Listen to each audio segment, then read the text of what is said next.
ce jour-là. L'équipe de tournage ignore que la porte du laboratoire les fera rentrer dans le secret d'une expérience fondamentale, aux conséquences insoupçonnables.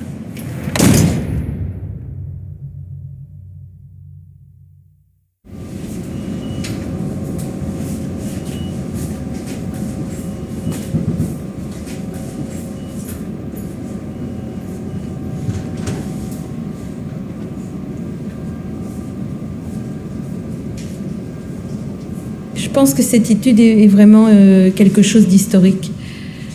L'affaire des OGM est un sujet non seulement planétaire, parce qu'il concerne tous les humains, mais historique. Parce que c'est la première fois qu'une technologie est ainsi en capacité de changer la totalité du monde et de donner à ceux qui la possèdent le pouvoir sur tout le reste du monde.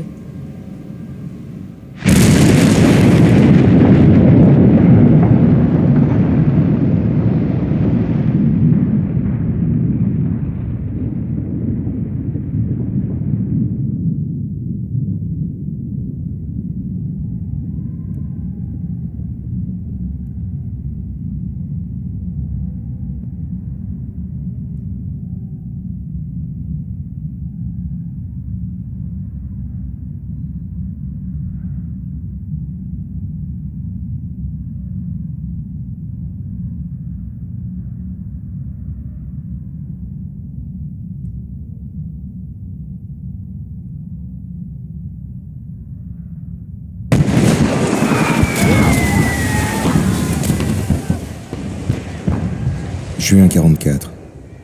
Des milliers de jeunes Américains versent leur sang et donnent leur vie sur les plages de Normandie, pour un monde qu'ils espèrent meilleur et plus humain.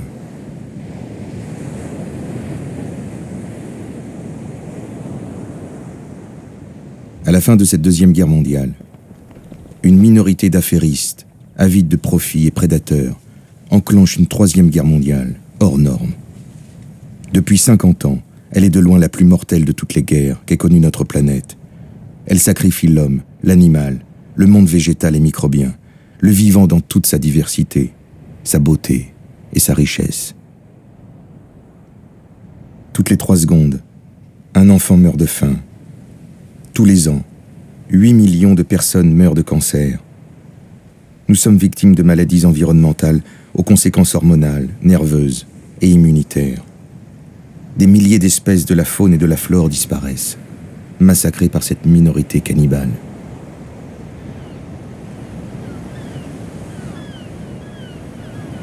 Tant de sang versé avec des jeunes sur cette plage pour essayer de terminer une guerre qui s'est terminée dans une immense explosion nucléaire à Hiroshima.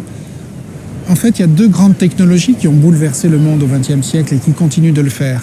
D'une part, l'énergie nucléaire, et d'autre part, la génétique, la transformation de la génétique. Elles sont intimement liées comme dans un réseau. Ce qui s'est passé, c'est qu'après l'explosion d'Hiroshima, le DOE, le Department of Energy, qui avait tant d'argent et tant de techniciens pour faire cette bombe, eh bien, ils ne savaient plus quoi en faire. Alors, ils ont construit d'énormes ordinateurs. C'est là qu'est né le grand projet de séquençage du génome humain. Et donc, du coup, la naissance des OGM. Il y a une grande continuité entre tous ces produits qui ont servi à faire la guerre, toutes ces technologies qui ont servi à faire la guerre, ne serait-ce que par les entreprises qui les développent et qui sont le même consortium. Et on a vraiment un réseau de 250 familles financières comme ça, qui a plus de la moitié du PIB mondial, c'est-à-dire de la richesse financière mondiale. Ce système va nous conduire vers un esprit de dominance et vers un esprit où on va sacrifier le petit peuple, comme ça a été fait ici, comme ça a été fait avec les Japonais d'Hiroshima, comme c'est fait aujourd'hui avec la population de Fukushima. Tout ce monde est sacrifié pour le bénéfice de quelques-uns qui fabriquent les produits chimiques, les OGM, les pesticides et l'énergie nucléaire. À quelques kilomètres des plages du débarquement, la ville de Caen, haut lieu historique, capitale de la Basse-Normandie, abrite au cœur de son université le professeur Gilles-Éric Serralini. Entouré de scientifiques et de médecins, il se bat depuis des années pour mettre en lumière la vérité. Donc, dans le testicule, il va y avoir une quantité impressionnante de polluants qui vont se concentrer. Et chez toutes les espèces vivantes, du crocodile en passant par l'oiseau jusqu'aux poissons, aux huîtres, aux mammifères, la diminution de spermatozoïdes est sensible puisqu'on a une chute de la biodiversité de 20 à 30% dans toutes les espèces, et les testicules restent un superbe indicateur environnemental.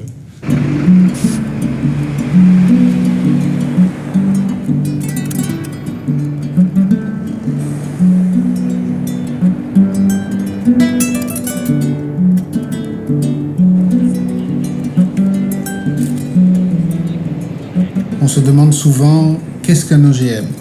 C'est la première fois qu'une espèce est capable à une vitesse industrielle de modifier le patrimoine héréditaire des êtres vivants qui l'entourent et ainsi de se faire vectrice d'une modification de l'évolution.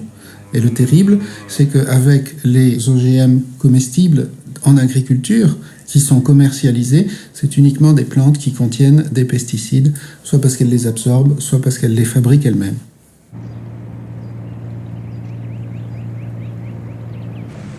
Les enfants du monde entier consomment des OGM dans 80% des produits transformés.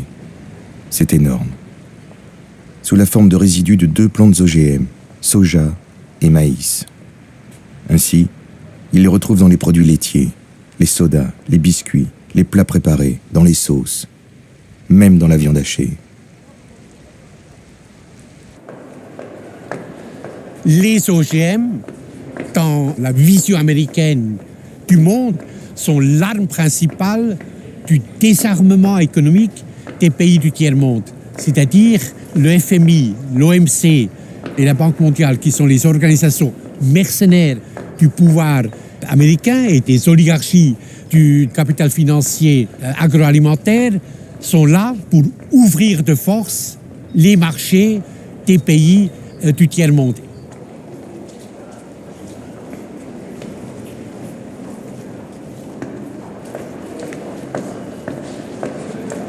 Les États-Unis, par des ruses, par des conférences, et très très souvent, je regrette de le dire, mais je l'ai constaté X fois, par la corruption des ministres de l'Agriculture, par la corruption des chefs d'État sahéliens, burkinabés, pour prendre un exemple précis, réussissent qu'on impose aux paysans l'utilisation des OGM, ce qui est catastrophique. Raison de santé publique, quoi qu'on en dise, on ne connaît pas les conséquences à long terme de la modification génétique de la nourriture que nous absorbons. Il a un danger réel qui me fait peur personnellement pour moi et pour mes enfants. Et deuxièmement, pire encore, c'est l'esclavage financier.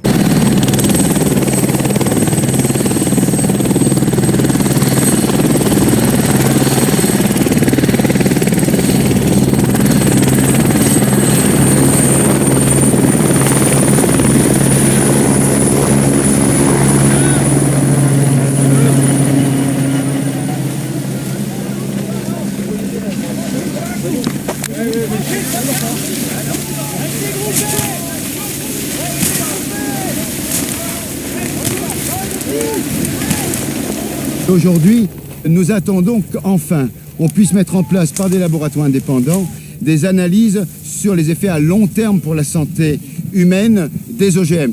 Quelques études ont commencé sur les rats, notamment Monsanto avait fait une étude qu'elle a cachée parce qu'elle ne voulait pas le montrer. On a obtenu devant le tribunal allemand à Berlin que cette étude soit rendue publique et cette étude montre qu'il y a des modifications sérieuses au niveau d'un certain nombre d'organismes et d'organes chez le rat. Donc très clairement aujourd'hui, il y a des risques, ce sont des risques graves, ce sont des risques imminents, il y a nécessité pour les citoyens d'y mettre fin.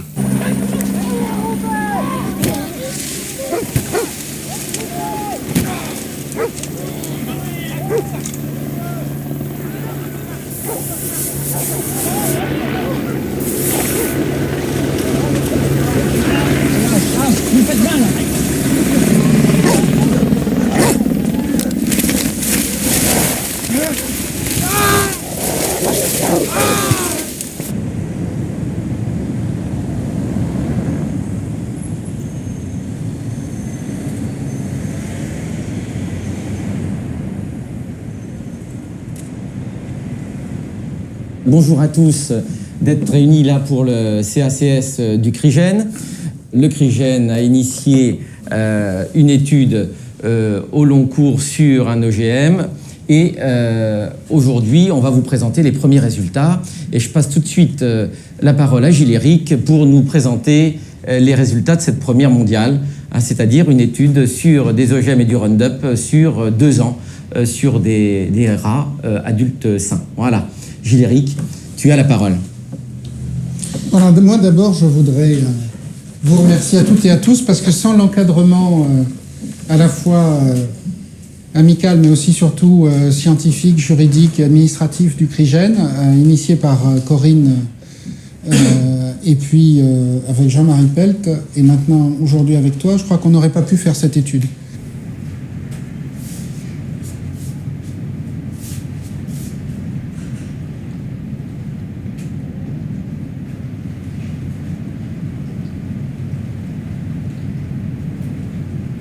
Voilà, les animaux sont tout à fait tranquilles. Ici, c'est le cœur de l'expérience qui a demandé plus de 3 années de mise en place. C'est une expérience qui est déjà la plus longue au monde, avec des animaux qui mangent des OGM, avec aussi l'herbicide qui va avec. Et c'est l'expérience qui va permettre de répondre à la question ces OGM et ce pesticide, le pesticide Roundup, sur lequel on a travaillé sur des cellules humaines, sont-ils toxiques à long terme sur la santé humaine? Aujourd'hui, nous avons toujours considéré que c'était un scandale que les gouvernements du monde autorisent des OGM sans faire des tests plus longs que 3 mois. 3 mois, c'est vraiment peu dans la vie d'un animal et ça ne montre pas les effets qu'on appelle chroniques, c'est-à-dire les effets à long terme. Au moment où on se parle, cette étude est encore confidentielle et qu'elle sera rendue publique au moment de la publication scientifique internationale et de sa parution. C'est une des expériences de biologie les plus chères du monde, qui nous a coûté, comme vous le savez, près de 3 millions d'euros. Et encore une fois, le CRIGEN, en convention avec l'Université de Caen, a permis de gérer ces fonds grâce à un cabinet d'experts comptables et un commissaire aux comptes, et grâce majoritairement, mais pas seulement, à 2 fondations, une fondation et une association qui ont soutenu ce travail. C'est donc un travail complètement indépendant et des pouvoirs publics et des fournisseurs d'OGM et des biotechnologies. Il n'y a pas le choix. Il faut donc réussir à faire aboutir une étude toxicologique d'une durée de 2 années. Parce que aujourd'hui, il y a des études qui ont été faites, mais sur des durées trop courtes. Je ferai remarquer que c'est ce que tu nous redis là, qu'on a dans nos veines depuis le début de cette association, c'est résumé dans notre sigle, CRS, consommateur, entrepreneur, responsable. C'est-à-dire qu'en fait, ce qu'on veut, nous, c'est on n'est ni pour ni contre, mais ce qu'on veut, c'est savoir de façon scientifique quels sont les résultats sur le corps humain. C'est ça. Je me suis rendu compte qu'il y avait des scientifiques donc, qui défendaient des points de vue contradictoires. Oui, ce qui est normal.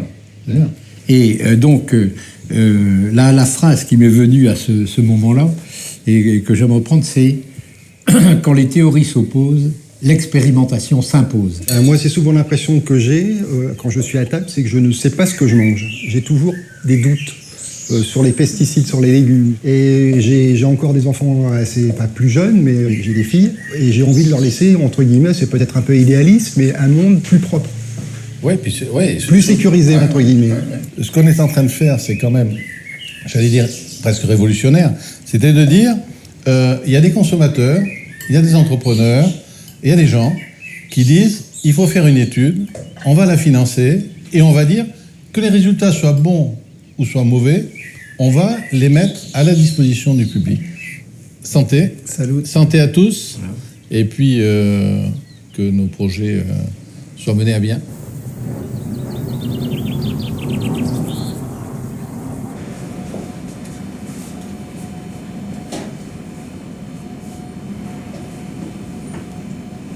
Commencer par l'animal 92-54. Ils sont dans un milieu extrêmement contrôlé. Vous voyez, on est quasiment en scaphandre pour aller les voir, de façon à ce que les maladies ne puissent pas venir de l'homme. Tous les animaux sont monitorés de fois par semaine. C'est ça. Chaque animal est pucé. Donc, il y a des tumeurs naissantes qui sont détectées, qui sont palpées très tôt. On voit bien ici au niveau de la gorge. Les tumeurs sont arrivées après le 3e mois, à partir des mois 4 et 5. Il n'y a qu'une chose qui varie entre ces groupes de cages, c'est l'alimentation ou la boisson. On est confiant sur le fait que ces effets sont dus à l'alimentation, puisque tous les autres paramètres sont toujours bien contrôlés. On a plusieurs types de tumeurs chez les rats. On a eu d'abord des tumeurs rénales chez les mâles, des fibroadénomes mammaires chez les femelles, et puis des tumeurs de la peau qui s'appellent des kératoacanthomes qui ont été identifiés également. Plus, dans les rats qui étaient malades, on a aussi eu des lésions au pancréas. Je viens d'apprendre ça dans les rapports de l'histopathologiste qui viennent d'arriver.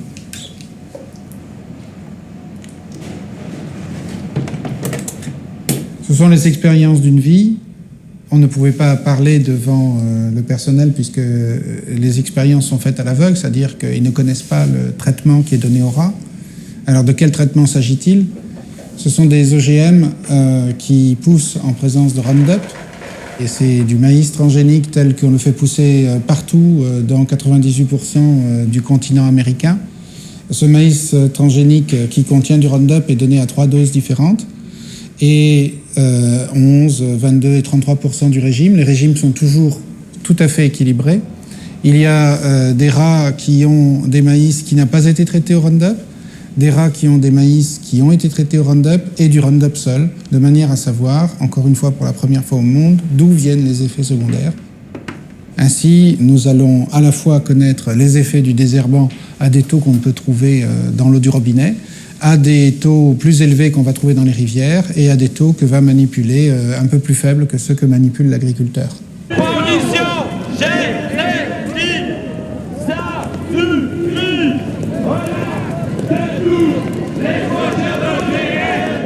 Je trouve fortement symbolique ce procès en appel dans une belle ville de Versailles, parce que les prévenus ont d'abord été tous relaxés, et ce serait la première fois qu'on mettrait en prison des paysans depuis le Moyen-Âge pour avoir fauché des champs, et ce depuis le temps des rois. Soldats, votre conscience est nette, on ne se tue pas entre humains. Ce qu'il y a d'absolument sidérant, c'est que jamais l'État n'a eu les moyens de vérifier si ces OGM avaient contaminé ou pas les champs voisins. Or, 100% des experts sont d'accord pour expliquer que les contaminations sont inévitables. Vous avez une idée des OGM, vous savez ce que c'est? Oui. Et donc, et vous êtes contre les OGM aussi? Oui. Vous en voulez pas? José Bové. Oh ben bravo, ben nous aussi. Au revoir, bonne journée. Je suis très fier, c'est pas la première fois que je viens les défendre dans les tribunaux, donc je suis cité par la défense comme témoin, parce que je suis moi-même donc un scientifique utilisateur de la technologie OGM, et c'est parce que j'utilise cette technologie dans le cadre de mes recherches, je dirais presque au quotidien, que je sais à quel point la technologie OGM est totalement aléatoire et à quel point il est aujourd'hui totalement irresponsable de mettre ces OGM dans les champs et dans les assiettes. Et je crois que c'est grâce aux faucheurs volontaires que le débat dans la société existe.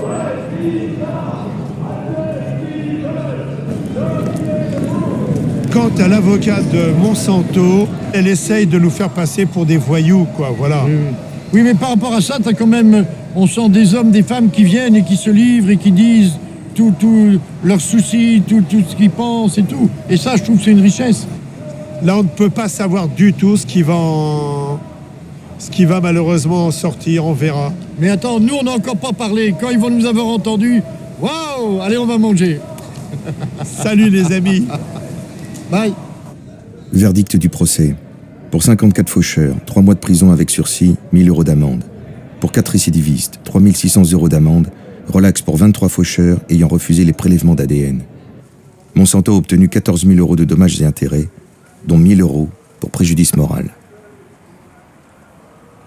Chose très très gênante pour les chercheurs, les semenciers s'opposent à donner leurs semences OGM pour qu'on les teste à travers le monde.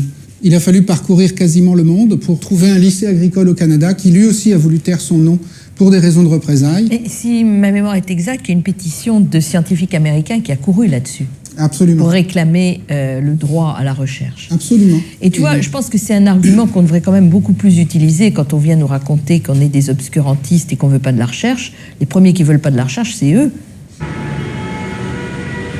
Parce que le palais de justice, il est dans notre dos. Donc par là, on va pas vers le palais de justice. Nous, on veut rejoindre une péniche qui est sur la droite. Depuis 30 ans, la législation permet aux pesticides de n'être testés que par les industriels qui les vendent. Non mais vous vous rendez compte un petit peu dans quelle société nous tombons là? Pas de vidéo, s'il vous plaît, pas de vidéo.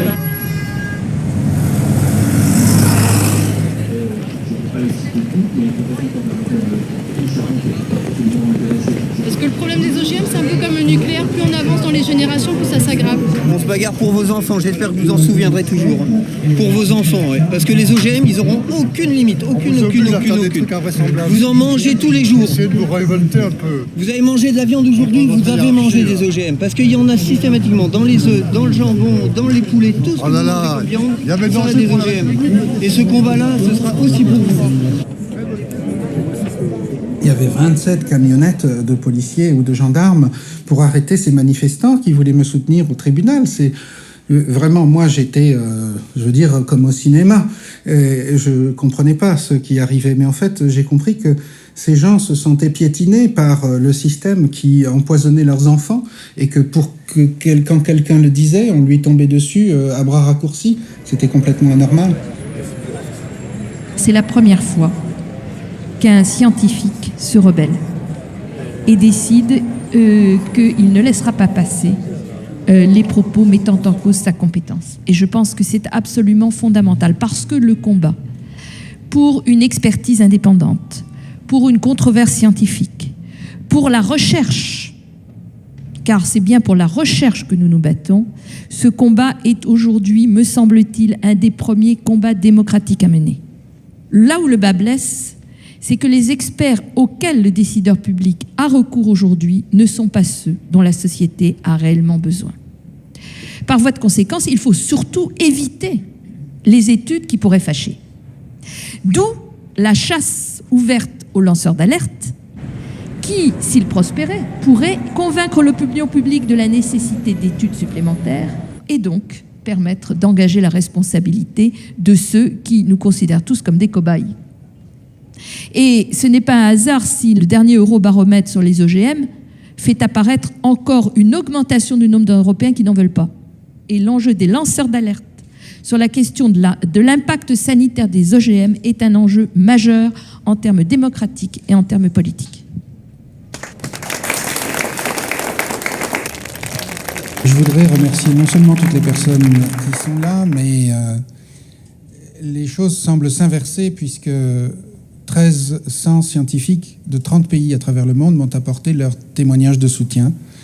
Si nous sommes là aujourd'hui, c'est parce qu'à 13h30, au tribunal de grande instance, 17e chambre correctionnelle, j'attaque en diffamation Marc Fellous, qui a présidé la commission d'évaluation et de conseil pour l'autorisation des OGM en France pendant 9 ans, et l'Association française des biotechnologies végétales, dont il est président, pour m'avoir diffamé. Justement, c'est ça le vrai débat. C'est qu'il y en a qui défendent le peuple, il y en a qui défendent les multinationales. Et on va en crever de ça. Non, je crois que c'est pas le débat. Mais si, Monsieur Serralini défend ses intérêts. Mais ses intérêts, mais quels intérêts? Vous êtes publicitaire, vous avez besoin du pognon des multinationales. Je ne suis pas multinational, j'ai pas aucun client dans les multinationales. Oui, mais attendez, si vous êtes là, cher monsieur, c'est pour défendre les intérêts de nos enfants. J'ai les PTT comme client. Oui, mais vous... J'ai une université. Non, mais je fais un peu de cinéma, c'est normal. J'ai une organisation agricole. Je travaille pour des que du cinéma. Attendez, vous voulez le dire qui vous êtes? Vous voulez dire qui vous êtes, monsieur, devant la caméra? Lâchez-moi, monsieur. Je vous colle une tarte. Lâchez physiquement. C'est multinational, mais monsieur, vous êtes un capot ou quoi? Parce que c'est multinational. Moi, je vais vous dire, si je peux vous expliquer le fond du débat, en fait, c'est qu'il y a un combat dont personne ne veut parler Allons-y. entre l'agriculture biologique et l'agriculture non biologique. Eh ben, Bien sûr, on est là pour ça. Monsieur, je me présente, Dominique Marion, agriculteur bio en Poitou-Charentes, président de la Fédération nationale d'agriculture biologique. Je vous félicite, Je représente vous faites un bon aujourd'hui métier. Vous faites un très 10 bon 000 paysans faites et un j'estime très beau que le métier. travail qui a été fait Mais par moi, Gilles-Éric moi, je suis aussi pour l'agriculture biologique, mais je ne suis pas pour que l'agriculture je peux biologique. terminer. Voilà. Ouvre au moins des portes que le HCB Non, il avait enferme. fermées. Il enferme. Il a ouvert des portes que le HCB avait fermées. Et Il au y a- nom des paysans bio, je peux vous dire, monsieur, que nous sommes très contents que ce procès ait eu lieu.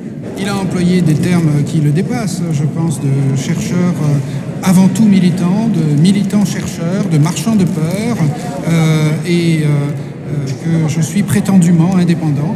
Donc ces termes consistent à dire il faut surtout plus que des gens comme ça ouvrent leur bouche en public pour pouvoir être pris au sérieux. Et je crois que en fait, ce sont des coups bas, malhonnêtes, dans la recherche de ce qui pourrait être collectivement celle de la vérité dans ce domaine.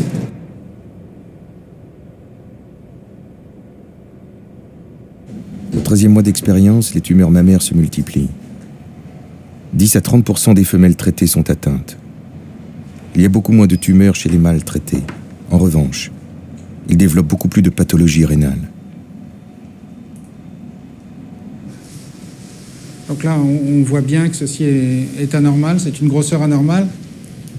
Selon les normes internationales, quand la tumeur dépasse 25% du poids du corps ou quand elle fait souffrir l'animal, on doit justement les sacrifier. Alors, ils sont anesthésiés et on va identifier la nature exacte des tumeurs avec des histopathologistes agréés qui ne connaissent pas le protocole. Et ainsi, on va avoir des certificats de ceux dont les rats souffraient.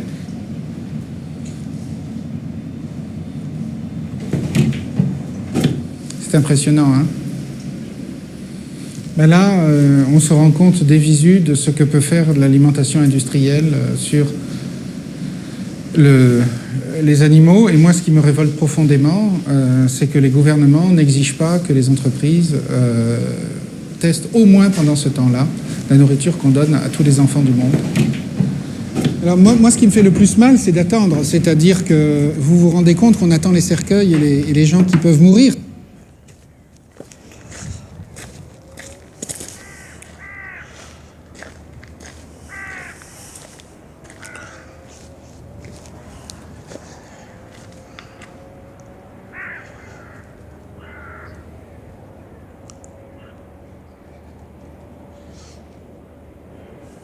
C'est vrai que quand je suis arrivé à l'hôpital, j'ai vu les mêmes firmes sur la boîte de médicaments. Bon, j'ai dit c'est pas vrai, ils m'ont empoisonné, peut-être, supposition, et puis aujourd'hui ils me soignent.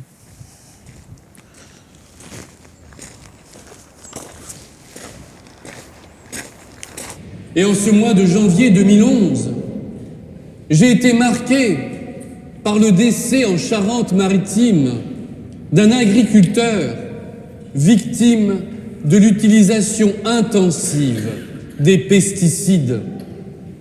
Comment est-il possible qu'un homme qui consacre sa vie au travail du sol pour nourrir les autres hommes décède de son travail du fait de l'utilisation, entre guillemets, des progrès de notre millénaire? Je reçois énormément de lettres dans ce sens-là, de femmes qui ont enterré des maris, qui n'ont pas fait reconnaître les maladies professionnelles parce que fallait pas que ça se sache, fallait pas que ça se dise, fallait pas. C'est vrai qu'Yannick avait eu ce courage de témoigner, d'aller au-devant, d'aller. J'ai mesuré combien c'était courageux. Parce que beaucoup se taisent sous le poids de coopératives ou autres. Évidemment, il était conscient qu'aujourd'hui, la seule alternative, c'était le bio. Mais pour lui, c'est pas ça le combat. C'était de se dire, demain, plus jamais personne ne sera malade. Moi, j'espère que demain, vouloir le bien de l'homme, voir que les agriculteurs soient... le sens sacré de l'agriculture. Hein. Il y a des auteurs qui ont écrit sur le sens sacré de l'agriculteur qui travaille pour nourrir le monde. Voilà. Pour nourrir les hommes. C'est sacré. À la messe, tous les dimanches, je dis fruit de la terre et du travail des hommes. Ouais. C'est pas neutre.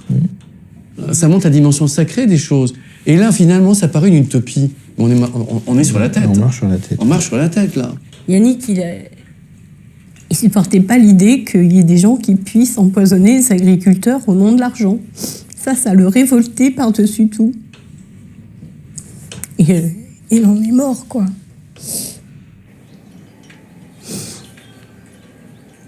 La population agricole, c'est plus que c'était, c'est entre 300 et 400 000 agriculteurs aujourd'hui en France. Et en 2009, presque 900 se sont suicidés. Et on parle des pesticides depuis un moment. Commence à en avoir peur. Mais les OGM, les menacent aussi vite que parce que c'est des pompes à pesticides. C'est des pompes à pesticides, les OGM. On fait rarement le lien. C'est même présenté par les grandes firmes qui sont des grands communicants, qui communiquent bien pour mieux nous tromper. Voilà. C'est même présenté comme une alternative à l'usage des pesticides et comme un moyen de réduire les pesticides. Or, aujourd'hui, les pays qui sont sous l'emprise des OGM se rendent compte que on utilise beaucoup plus de pesticides qu'on en utilisait avant l'avènement des OGM. Et à côté de ça, au-delà des pesticides, on brevette le vivant. Le brevetage du vivant, c'est plus que discutable.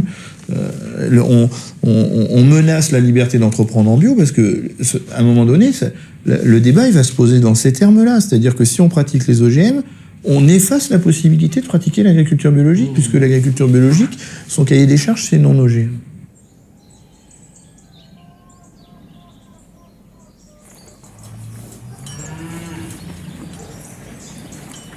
J'ai souvent l'impression d'une botte qui met les faces des enfants contre terre, contre ces champs de maïs qui sont pleins de nouveaux gènes et de pesticides.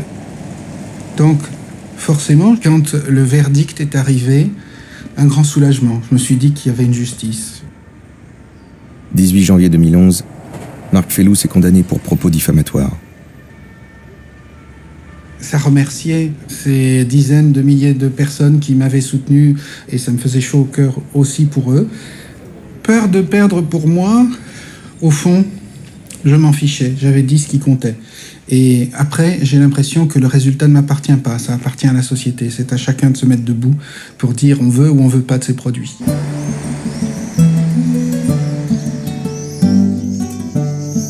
C'est avec un grand plaisir que je vous accueille ici au Thor, donc, commune sans OGM. Dans le cadre de votre Assemblée Générale des faucheurs volontaires. Les OGM qu'on a sont essentiellement des plantes de pesticides. Les pesticides, on commence à avoir toutes les études qui sortent sur la toxicité qu'elles ont, sur des tas de pathologies, notamment aussi sur les perturbateurs endocriniens. Et c'est pour ça qu'on a beaucoup de problèmes aussi de stérilité, de fausses couches, d'anomalies chez les fœtus. C'est de plus en plus difficile. On a des filles qui n'ont pas 30 ans, qui ont vraiment des problèmes pour avoir des gosses. On a de plus en plus de fécondation in vitro. Et c'est là où je trouve que nos gouvernants ne sont pas lucides. Toute la journée, on nous dit que les dépenses en assurance maladie, elles augmentent. Et personne ne revendique l'origine de ces pathologies. À un moment donné, on n'aura plus assez d'argent pour soigner tout le monde. Il va bien falloir regarder la vérité en face. On soigne très bien un tas de pathologies cancéreuses, mais le nombre n'arrête pas d'augmenter. Ces gens sont soignés de façon régulière, c'est-à-dire vous avez des gens métastasés, c'est-à-dire avec des diffusions de leur cancer qui sont soignés avec souvent de bons résultats. Pas toutes, mais bien entendu, mais ça a énormément progressé. Mais ça a un coût qui est énorme. Moi, on parle d'argent parce qu'eux ne parlent que d'argent. Moi, je parle de coûts humains. Moi, j'ai des clients du Sud qui ont dit, mais envoyez-moi une pétition. Ils ont dit, moi je veux pas de vin OGM. Aujourd'hui, à l'échelle mondiale, il y a un racket génétique qui est fait par les firmes qui veulent contrôler la semence. Et après, ça veut dire qu'ils ont le droit de vie ou de mort sur la population parce qu'il faut payer pour bouffer, quoi. Et quand on a des semences dans sa poche, on peut bouffer, quoi. Mais si nous, population, peuple, on n'a plus cette souveraineté alimentaire, on est asservi à un système financier. On est dans un rapport de force. On est dans un rapport de force parce qu'il y a des intérêts économiques derrière et il y a aussi des intérêts scientistes, je dirais, derrière. Donc par rapport à ça, la non-violence, la désobéissance civique, c'est créer un rapport de force. Quand Jean-Baptiste a lancé le mouvement des faucheurs, on a effectivement, chaque fois qu'on a mené des actions, on les a menées pour faire gagner une bataille. Et on essaye d'avancer et pas faucher pour faucher, Je ne pense pas que personne a envie de faucher pour faucher. C'est ce qu'on a toujours dit. Moi, je n'ai pas envie que le mouvement des faucheurs se transforme en branche armée du mouvement anti-OGM. C'est pas ça le mouvement des faucheurs. C'est un mouvement citoyen de désobéissance parce que nous, on estime qu'on n'a plus d'autre choix pour agir. Ah. Camille, viens m'aider. Non, rien, c'est bon. Pour agir, Bruno Joly, agriculteur de la région Poitou-Charentes, a choisi de préserver le vivant en ressemant tous les ans le maïs population, refusant ainsi le diktat des lobbies semenciers. On est au début d'un travail de réappropriation de la semence par les paysans de maïs pour essayer de comprendre comment ça fonctionne et comment on peut optimiser et adapter le mieux possible ces populations-là à nos fermes. Et ce qui est bizarre, c'est qu'avec ces populations qu'on a récupérées à droite, à gauche, chez des petits paysans dans le fin fond de la campagne, on arrive déjà aujourd'hui, sans beaucoup de connaissances et sans un gros travail de sélection, à des rendements pratiquement équivalents par rapport aux hybrides. Et donc, d'un côté, aujourd'hui, on a beaucoup de choses à apprendre là-dessus, et d'un autre côté, on se rend déjà compte d'un potentiel énorme de ces variétés-là.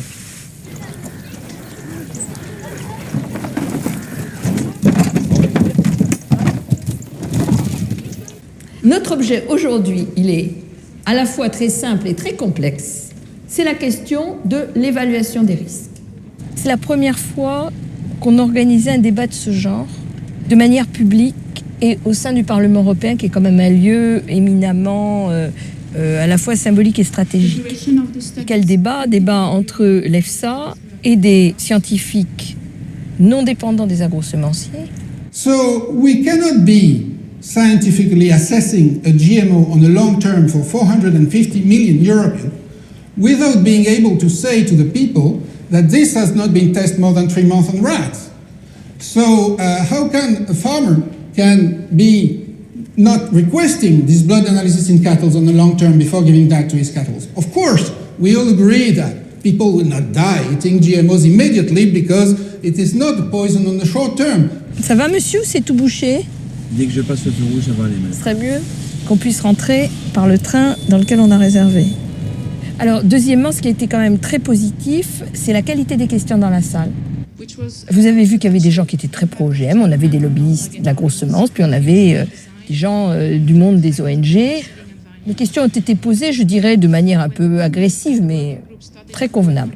La troisième chose, c'est ce qu'a dit le commissaire. The Commission is reflecting on the possibility to finance independent studies that would repeat tests provided by companies for some GMOs. Ça, c'est une révolution. Ça fait 10 ans qu'on demande ça. Aujourd'hui, les agrosemenciers, ils surfent sur l'idée qu'il n'y a pas de problème. Mais il n'y a pas de problème parce qu'il n'y a pas d'études. Dans les pays où on n'a pas fait les études, mais on a fait les plantations, il y a des problèmes. Et ces problèmes, ils sont absolument insusceptibles d'être cachés. Ce qui s'est passé en Inde, ce qui se passe en Afrique du Sud, ce qui s'est passé en Australie, tout le monde, ça c'est sur la table. Même les difficultés que rencontrent aujourd'hui les fermiers américains, c'est sur la table. Alors c'est pour ça, quand j'entendais la première intervenante... I really do need to warn Europe that you have to be really careful that you don't get marginalized or left behind if you don't choose to use all the technologies I've talked about to ensure that you can produce high quality, high value crops at an affordable level with minimum impact on the environment. C'est une dame très aimable qui est surtout financée par la fondation Bill Gates pour aller vendre des OGM partout dans le monde. Si vraiment les OGM ont les impacts que nous pressentons, eh bien on verra dans 10 ans qui est en retard et qui est en avance.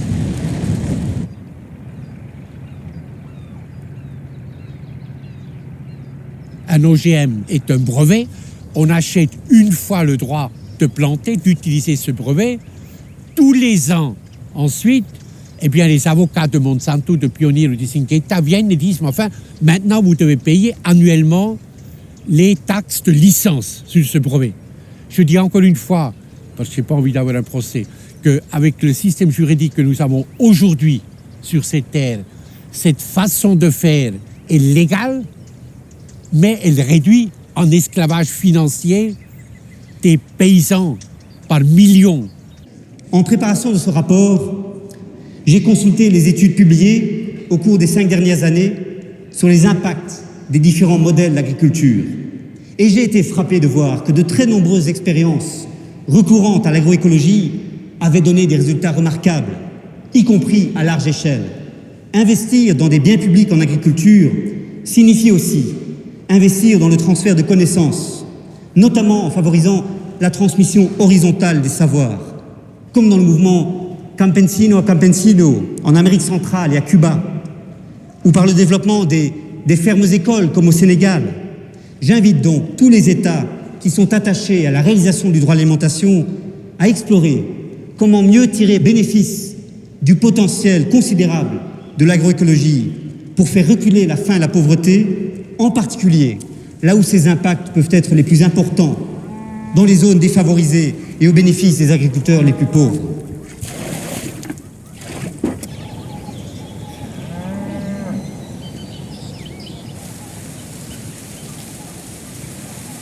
Tous les jours, il faut manger.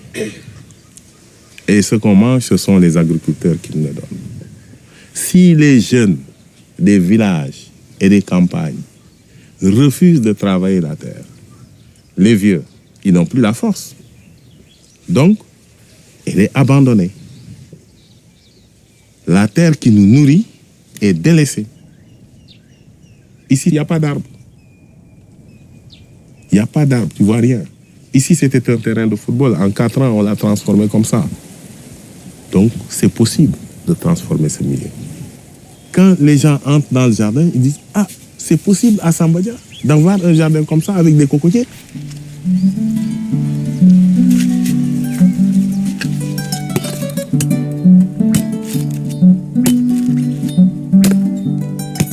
Une cocoterie, vous y êtes tout le temps.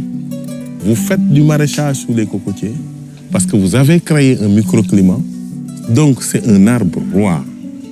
Cet arbre-là vous donne des fruits, vous permet de couvrir vos toits, vos pépinières, avec toutes les possibilités qu'il y a avec les noix de coco, l'eau de coco, le coco râpé, les gâteaux de coco. Et c'est un arbre qui ne salit pas. C'est toujours propre. C'est toujours beau à voir.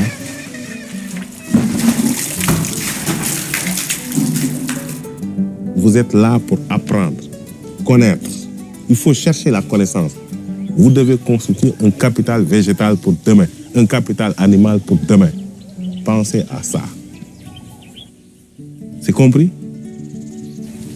Pourquoi on mélange les deux cultures? Salade à oignon, Oui. c'est des systèmes de protection. Tu vois, quand il y a les salades ici, Oui. les oignons à côté des salades, Oui. ça protège les salades contre les nématodes. Hein? Tu vois, les tuiles sont bien encadrées par une barrière d'oignons parce que c'est répulsif. Mais tu n'associes pas n'importe quoi, n'importe comment. Oui. Il faut connaître les besoins de la plante parce qu'il y a des associations qui ne sont pas favorables. Donc aujourd'hui, nous allons voir le Nîmes, qui est l'Azadirachta indica, qui est originaire de l'Asie du Sud.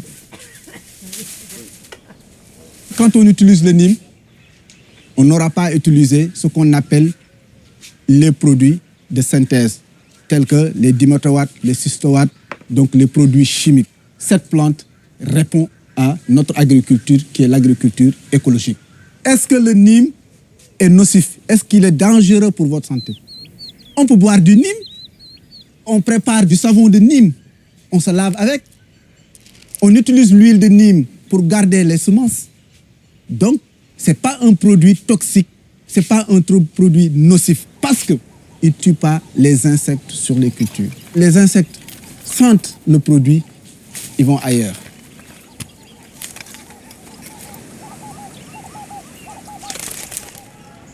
Bella, il ne faut pas presser la fraise, mais dès que tu prends le fruit, tu fais un petit tour.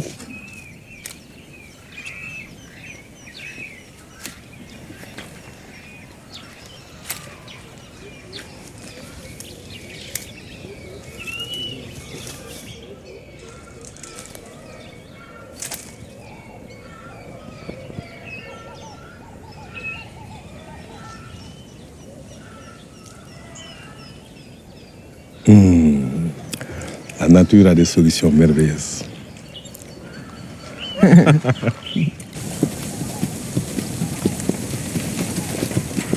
Je vous ai distribué au départ des graines marquées graines biologiques. Ces semences-là, il faut les suivre de très près parce que nous allons collectionner nous-mêmes nos propres graines que nous allons conserver pour pouvoir les démultiplier entre nous, pour ne pas être envahis par les OGM.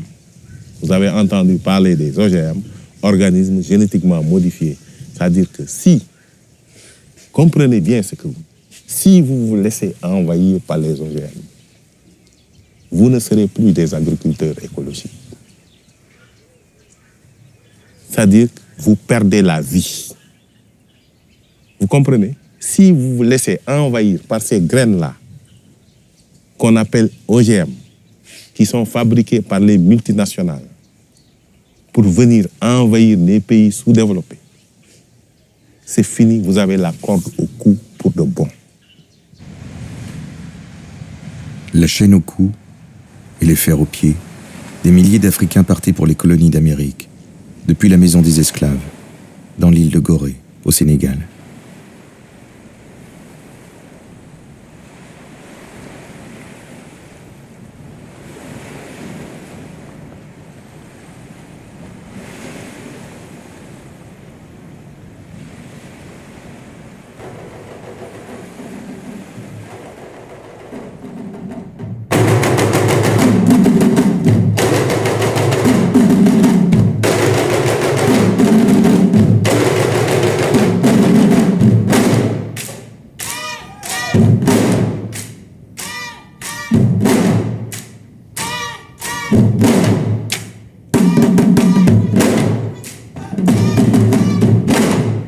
政府对舒特先生所做工作表示赞赏。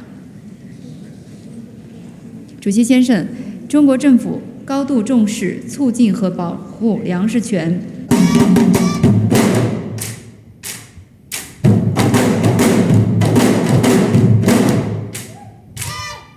Nous tenons à féliciter le rapporteur spécial sur le droit à l'alimentation pour l'exhaustivité, la densité et la richesse de son rapport.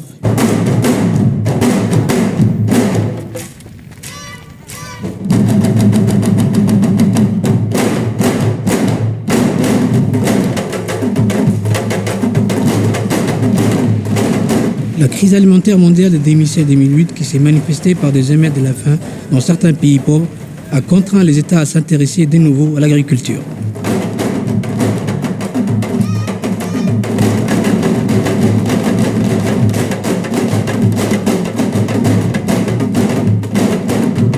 I'd like to once again thank Dr. De Schutter for his special important report on the right to food in Syria.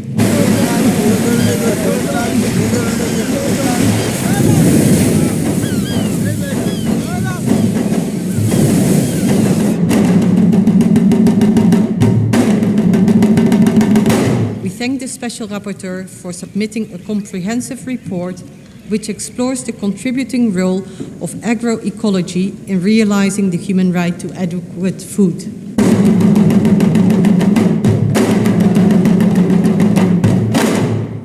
The United States would welcome the thoughts of the Special Rapporteur on how the agricultural research being done in the developed world might assist the developing world, and on ways that innovations being done in the developing world can inform agricultural research in the more developed world. Monsieur De Schutter, pensez-vous qu'une innovation telle que les OGM puisse aider les pays en voie de développement? On a des OGM qui permettent d'utiliser les pesticides que vend l'entreprise qui est propriétaire des semences qui sont résistantes à ces pesticides qu'elle vend, l'entreprise étant naturellement Monsanto.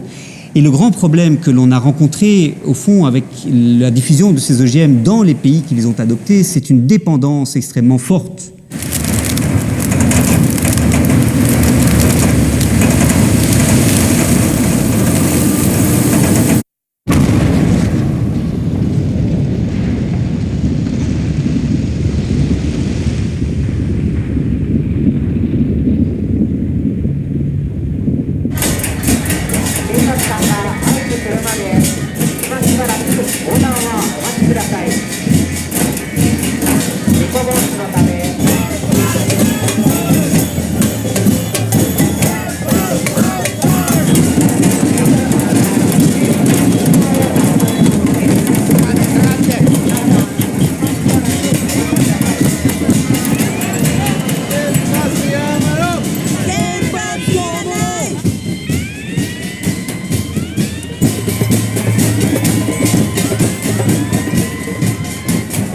ぞれの方向に解散してください。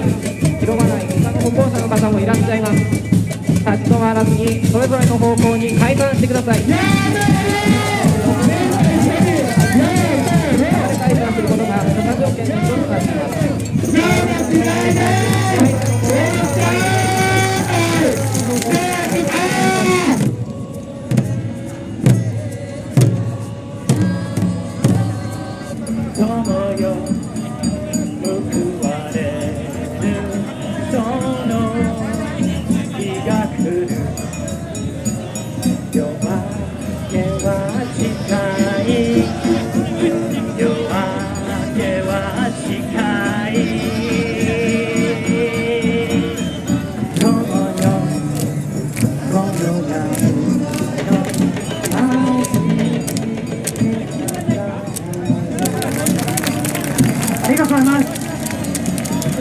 福島の南相馬の被災者っていうのはただ単に生活に対する不安だけではなくて日々放射能の恐怖にさらされるんだよ。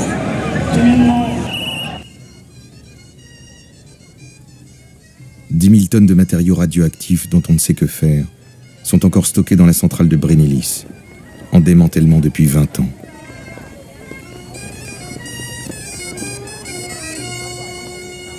Lecture d'une lettre écrite par Nina, enseignante à Tchernobyl.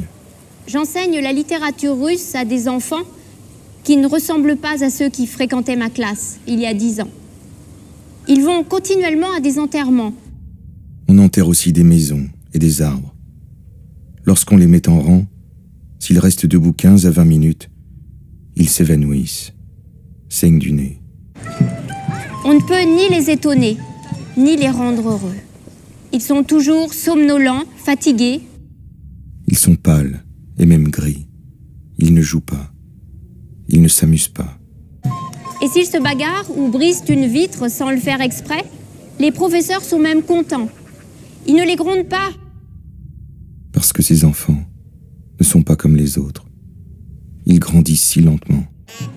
Si je leur demande de répéter quelque chose pendant le cours, ils n'en sont même pas capables. Parfois, je dis juste une phrase et leur demande de la répéter. Impossible. Ils ne la retiennent pas.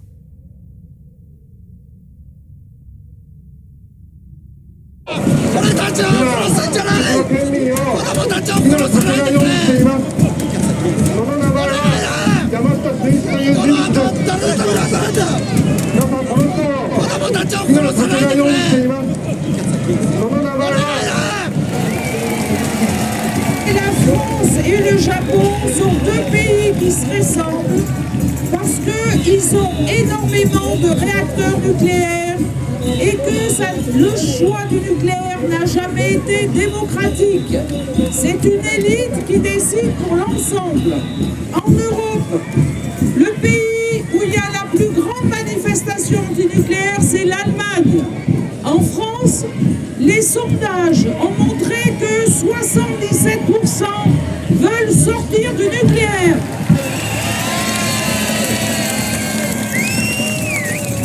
Il faut que vous sachiez que le nucléaire, ça veut dire opacité, ça veut dire secret, ça veut dire mensonge.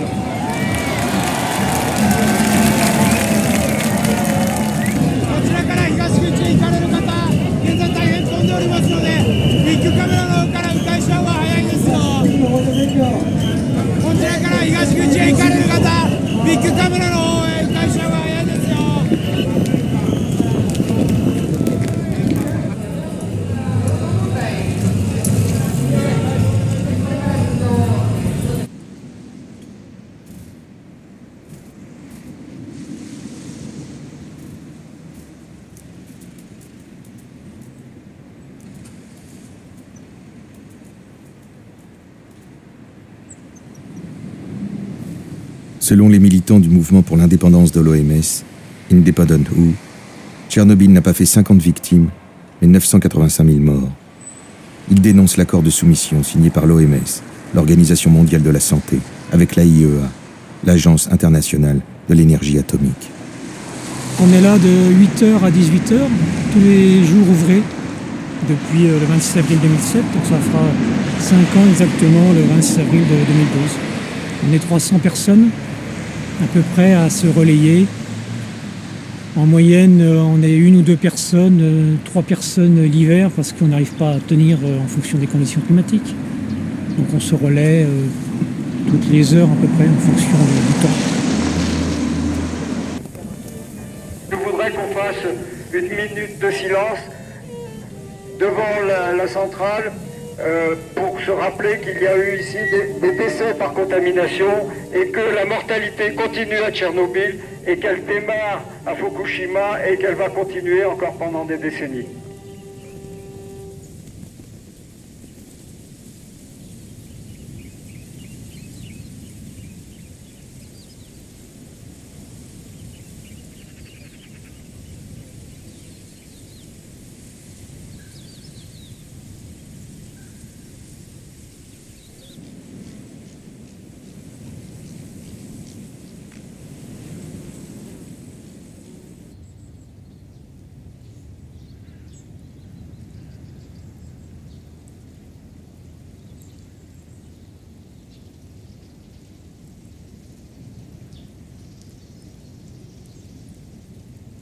やめはっはっ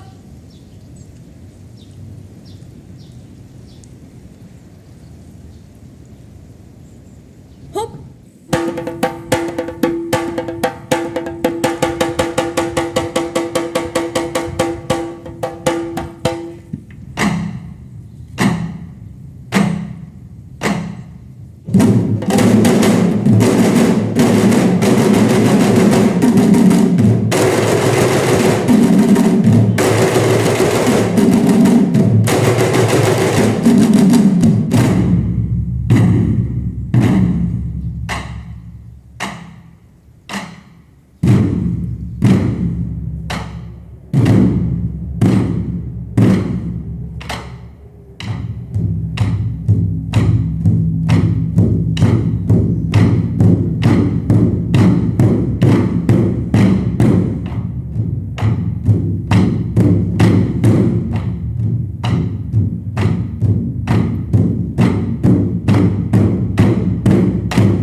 米が積んでありました、一瞬にして亡くなりました。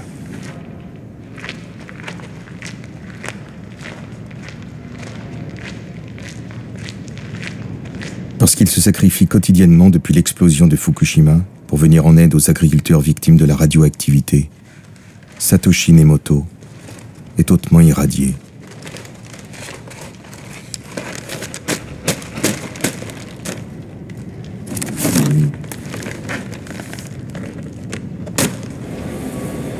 Ceいずれは取り去ることができます。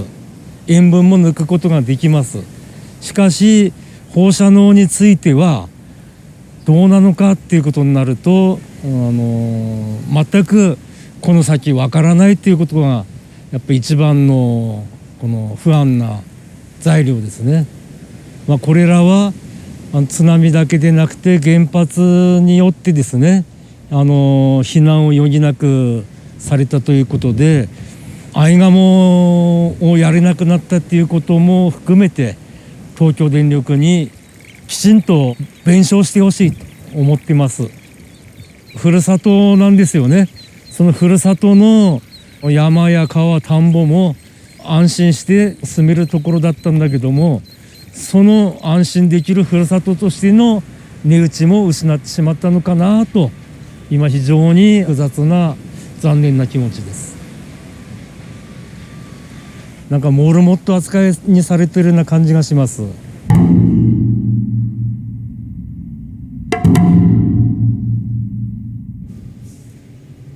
Il y en a qui sont malades ici. Celui-là est malade. Donc on voit sa masse en fait sur le côté là. Ah oui, oh là là, oui. Voilà, donc les animaux sont à 2 par cage. Il y en a qui sont à 1. Sauf pour ceux qui ont perdu leur colocataire, pour une raison ou pour une autre. Bon, ils sont habitués à être visités de par la fréquence des manipulations. Donc quand ils nous voient, ils sont assez curieux. Et ce qui est bien, c'est qu'ils ne souffrent pas à cause des visites, quoi. Non, ils aiment bien les visites. On a pris toutes les précautions pour pouvoir dire que tout effet secondaire est lié au traitement. Ouais.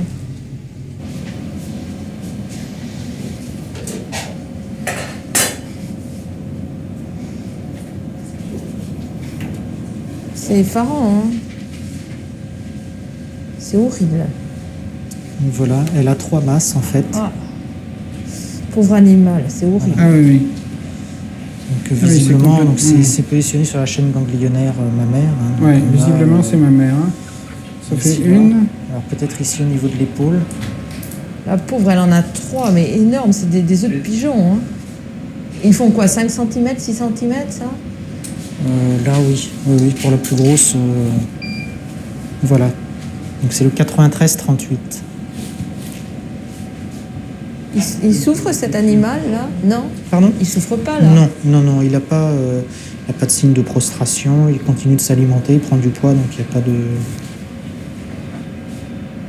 15%, ça veut dire que sur une personne de 60 kg, elle aurait pour 10 kg de tumeur, quoi. Oui.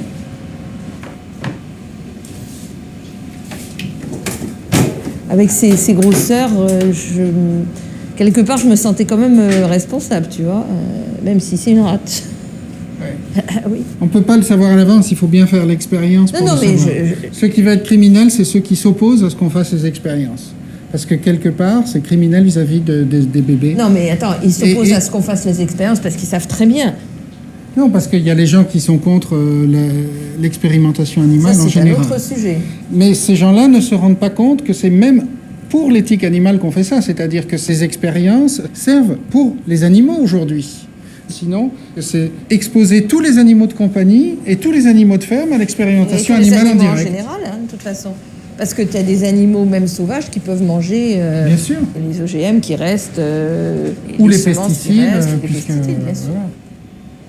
Le rat est un modèle d'étude des effets sur la santé humaine, mais aussi un modèle d'étude des effets sur l'environnement des petits mammifères.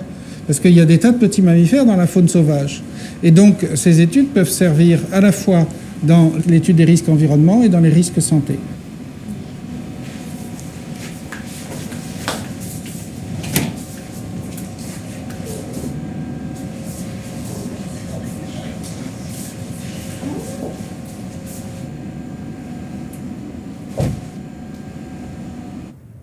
Catastrophée, bien qu'à l'heure à laquelle je vous parle, je n'ai pas le résultat des analyses, mais de ce que j'ai pu voir. Parce que de voir ces tumeurs colossales sur ces animaux, c'est quand même impressionnant.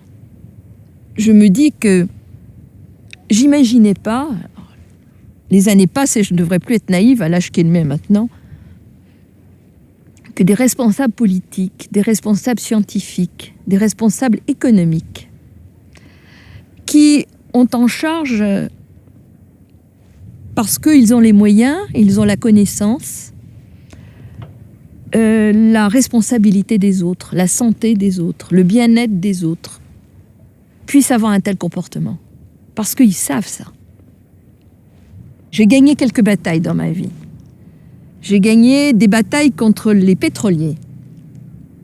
J'ai gagné la bataille du Val-Lauron. Comme ministre, j'ai pu obtenir d'Alain Juppé la sauvegarde de cette vallée, qui est une vallée admirable. Il s'agissait tout simplement de coller des pylônes très haute tension à travers la vallée.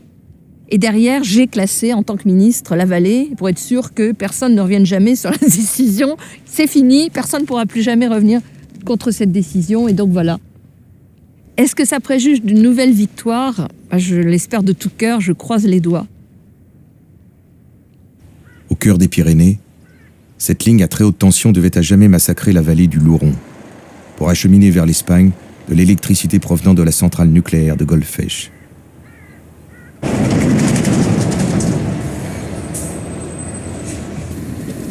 Provenant d'Amérique du Sud, des milliers de tonnes de soja OGM sont tous les ans débarquées dans les ports européens. François, faites combien de tonnes à l'année, vous, à peu près? 1 million de tonnes. Ouais. À l'époque, on tournait 1 million de tonnes. Ouais. Mais maintenant, on doit tourner à 400 000. 400 000 tonnes à l'année. Que pour une boîte, hein. Pas loin de 800 000 ou 900 000. Ouais. Je sais même pas si on fait 1 million, nous, Fabien.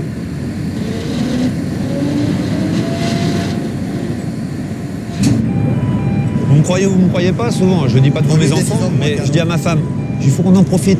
Parce qu'avec tout ce que j'entends ces derniers temps, mon papa est décédé à 63 ans, il est parti à la retraite, il en a profité 1 an, c'était le temps de faire ses projets. Et arrête trop de gaz. Gaz, et puis, Trop de gaz de quoi? Bah, des gaz que ça rend le soja, là. le soja, pesticides. Les pesticides, tout ça, là. Comme ça fermente en cale, c'est pas, il met 3 semaines, 1 mois peut-être pour venir le bateau, donc c'est fermé, donc tout est compressé. Alors moi, ce que je reprocherai à l'OGM, c'est qu'en fait, pourquoi ils ont modifié tous ces produits agricoles? C'est pour qu'ils soient résistants aux pesticides. Qu'est-ce qui se passe? C'est que le produit, là, ils n'hésitent plus. Au lieu d'en mettre 1 litre par plante, ils en mettent 30 litres. La plante ne crève pas, tout ce qui est autour, ça crève. Ça veut dire que sur la plante, il y en a. Et nous, on le consomme. C'est ça qui me fait le plus peur.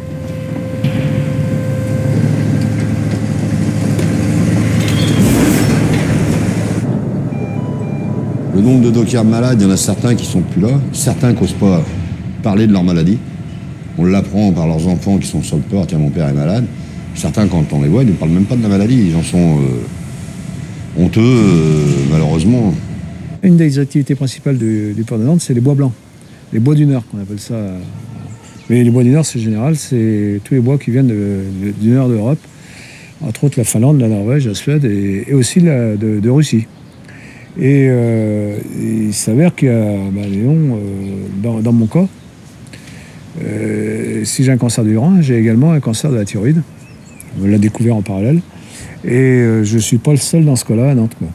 On est plusieurs de cœur à avoir des problèmes de thyroïde. Et là, maintenant, on se pose la question à savoir si Tchernobyl n'a pas eu une incidence sur les bois. Alors, moi, il y a une image qui m'a marqué, c'est dans les années 90. On a vu les gens arriver qu'on ne connaissait pas, hein, mais ils devaient certainement avoir des autorisations du port, parce qu'on ne peut pas rentrer sur le port comme ça, quand même. Avec un compteur GGR. Je sais que ça nous a... Moi, ça m'a marqué, cette image-là m'a marqué. Est-ce que nous et les copains qui sont encore en activité, est-ce qu'on se posait la question Non. On avait le nez dans la poussière, mais je veux dire, voilà, ça faisait partie du travail, quoi. Indignez-vous. C'est le vrai mot. Indignez-vous, nous, on fait partie des gens qui s'indignent et qui font de la résistance. Et on veut absolument, on ne veut pas en rester là. On veut... moi, j'ai un môme de 8 ans. Demain, je ne sais pas ce qui peut m'arriver. S'il m'arrive quelque chose... Attendez.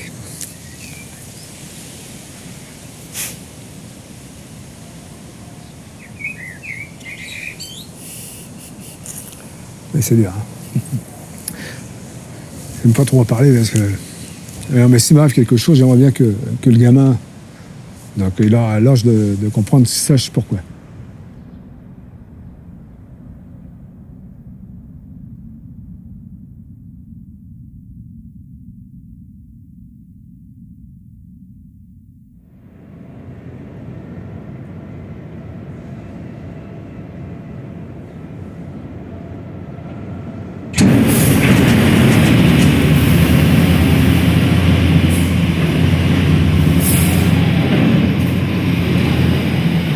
Certaines maladies, c'est les mêmes que les agriculteurs. Pas mal de cancers aussi, avec tous ces pesticides et tout ça, qu'avant, ils n'avaient rien. Donc, et nous, on les reprend 2 fois. Pesticides mis à la base, remis dans le bateau, on en remet par-dessus. Parce que nous, encore, on a les moyens de se défendre, les dockers. Mais les petits gars qui travaillent dans les magasins derrière, en 2e zone et tout ça, là, eux, ils n'ont aucun moyen de se défendre. C'est les gars qui travaillent dans les magasins, les tapis, là. Et eux, ils choulent dans des hangars fermés. Ces pauvres gars-là, ils sont 8 heures dans les mêmes produits que nous. Et après, la chaîne, le routier, il reprend, il le ramène encore dans une cope. Et là, ils se défendent pas non plus. C'est toute la chaîne qui est touchée, si on regarde bien.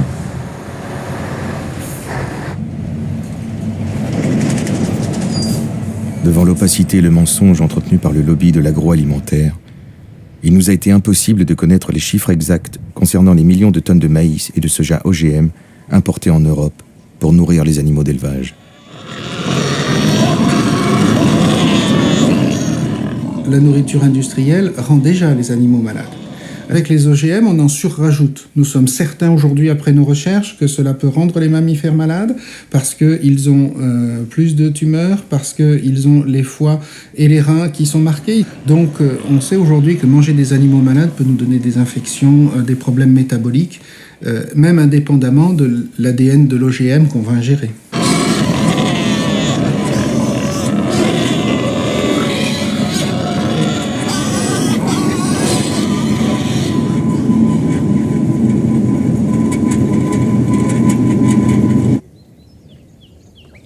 Tors. Qui c'est qui n'a pas eu à manger là?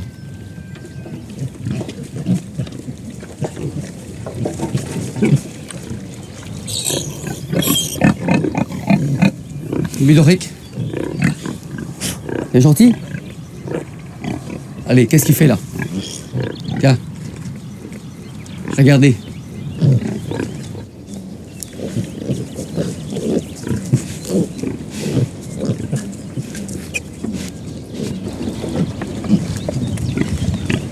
Allez hop, des salades, des endives, les oranges, je les aime pas trop. Mais tout le reste, toute la verdure, là, les pommes, délicieux les pommes. Très bon pour les cochons. Pas si vite. Pas si vite.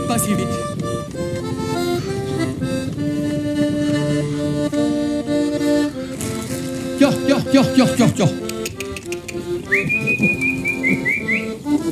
De la paille fraîche pour vous. On change les draps le dimanche.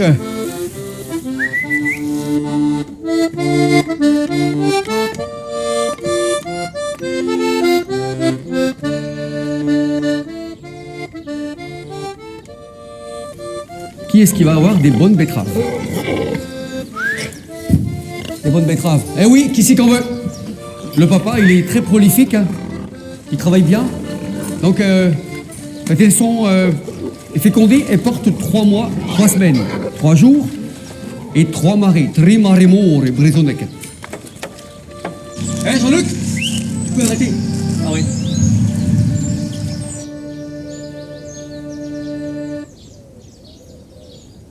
Quels sont les risques des OGM sur la santé des animaux d'une part et puis de l'homme? Ça, personne n'en sait rien, quoi. On n'en sait rien et c'est là que ça fait peur, quoi, parce qu'on ne sait pas, justement. Je connais beaucoup d'agriculteurs malades et beaucoup de paysans qui sont décédés trop tôt, beaucoup trop tôt. Il y a eu beaucoup de cancers liés probablement et très certainement au contact avec des produits qui n'étaient pas inoffensifs. Aujourd'hui, on n'a aucun regret, d'autant moins qu'on fait de la vente directe et qu'on a un retour du consommateur, c'est ce qu'on fait, et ça n'a pas de prix. 1470, un enfant, à Plouazel, noble et vaillant, ta mère, ton père te l'avait bien appris, la Bretagne est ton pays. Très tôt avais-tu voulu naviguer, les océans t'ont appelé dans la royale du duché des Bretons. Tout le monde connaît ton nom. À Saint-Renan, donc, ça fait 1 an que c'est en route. On vend en moyenne 50 litres par jour. Puis c'est vrai que les gens, ils arrivent avec le sourire. Il y a beaucoup qui viennent parce que quand ils étaient gamins, ils allaient à la ferme chercher leur lait. Maintenant, bon, ça a évolué, c'est la ferme qui vient à la ville. Et les gens sont heureux d'avoir leur lait frais tous les matins. Et puis, en même temps, ils me voient, ils me rencontrent le jour du marché. Donc on peut discuter, on peut échanger sur nos pratiques. La guerre n'est plus et ses mains dans la main. Chacun vénère ses marins, ceux qui au vent à la mer ont donné leur vie pour liberté. Joli vaisseau, ô toi la belle, le cordelière, Et toi Hervé de Portsmouth, en guerre sur la mer.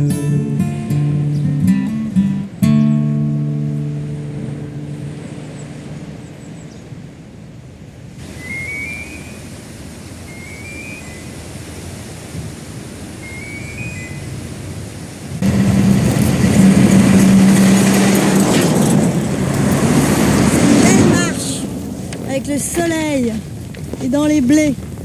En tout cas, il n'y a pas d'insectes ici. Il n'y a pas d'insectes, il n'y a pas de guêpes, il n'y a pas de papillons, on n'entend pas les grenouilles, il n'y a pas d'abeilles. C'est sûrement les pesticides. Ouais. C'est une nature au pas. Je suis ici sur la manifestation de la marche pour la paix et contre le nucléaire parce que je suis pour la convergence des luttes. J'ai beaucoup travaillé contre les OGM et puis contre la chimie en agriculture. En 1984, j'ai été empoisonné par un insecticide. Je me suis retrouvé avec 3 jours d'hôpital, une urticaire géante intérieure et extérieure. Et depuis cette date-là, je suis impuissant. Donc j'ose le dire. J'ai mis 25 ans avant de pouvoir le dire en public. Mais maintenant j'ose le dire parce que je m'aperçois que la chimie, eh bien, les premières victimes sont les paysans.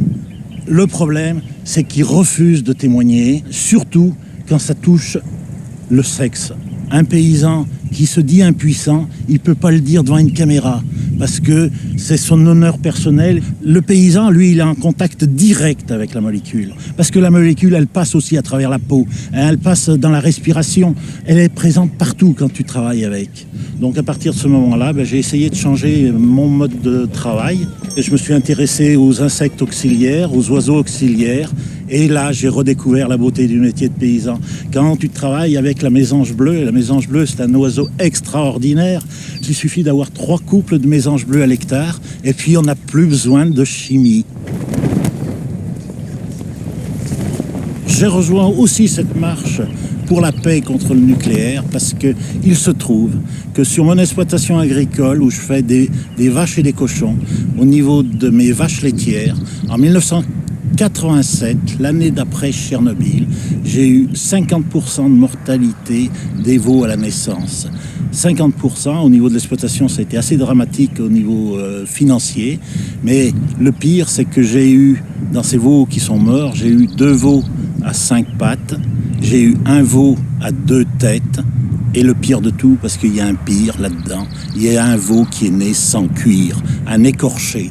Et quand tu vis ça, quand tu es paysan, que tu mets tout ton travail, tout ton amour du travail à bien faire les choses, et puis qu'il t'arrive ça sur le coin de la figure, eh bien, le mensonge d'État a eu des conséquences directes sur mon exploitation.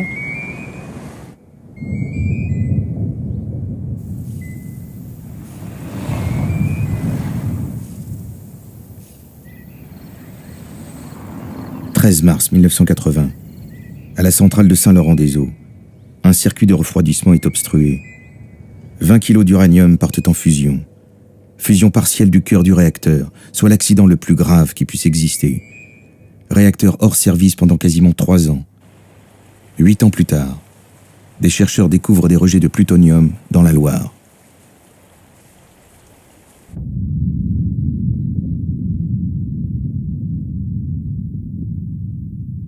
En cas d'explosion nucléaire à Saint-Laurent-des-Eaux.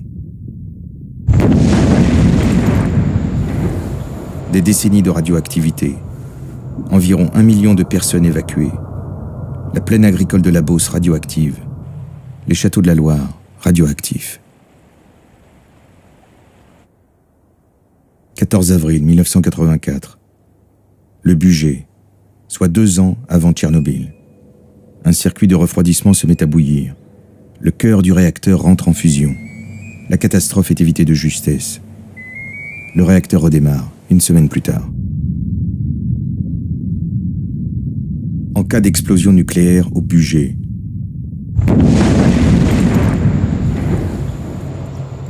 Des décennies de radioactivité.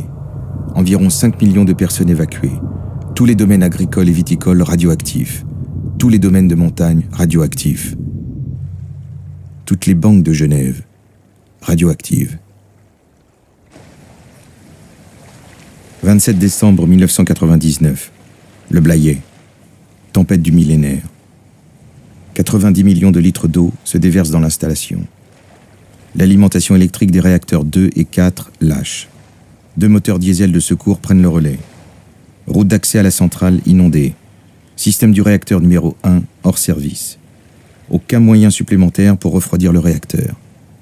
L'évacuation de Bordeaux est envisagée.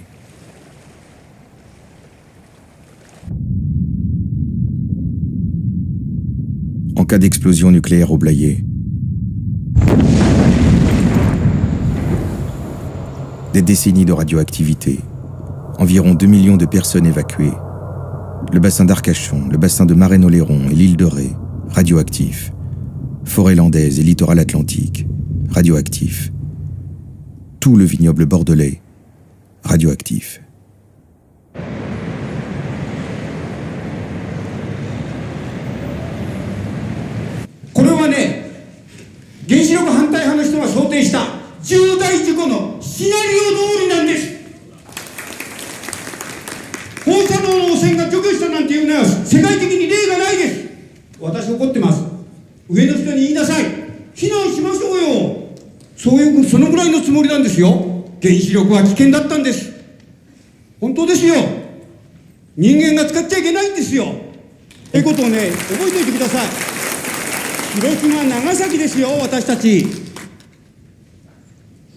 でところでこの20っていう数字を政府が何で主張するかというと、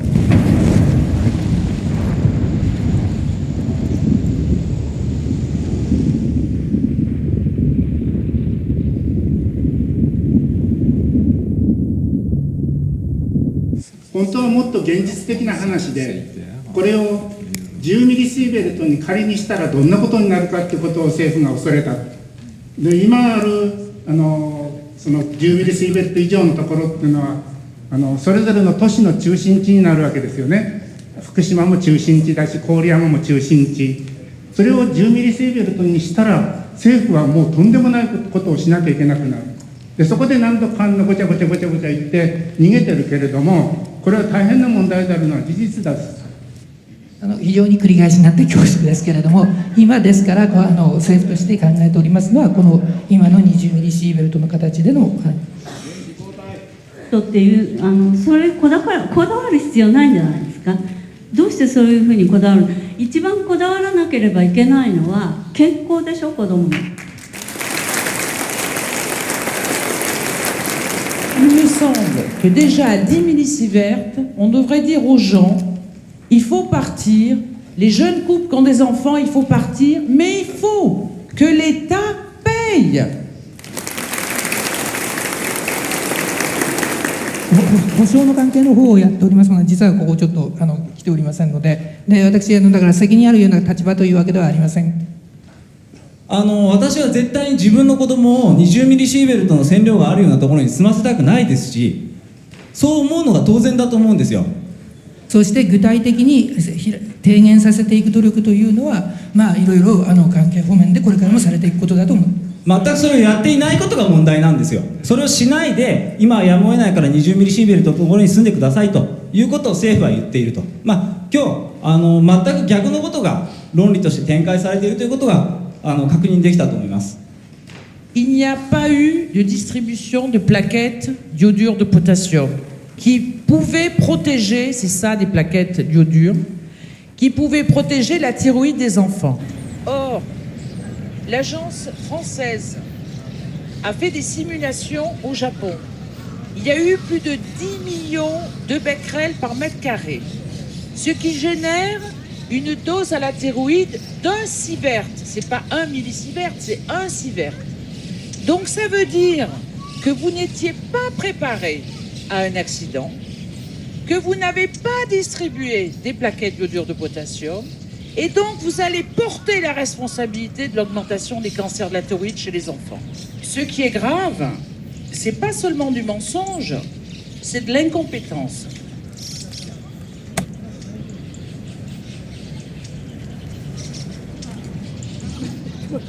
今きっと国民は怒りももちろんあるけど、もう諦めの方が多いんじゃないかなって思います。政府はやっぱりもう事故が起きた時から嘘ばっかり言ってるし、子供を守ろうとしないこの国は許せない。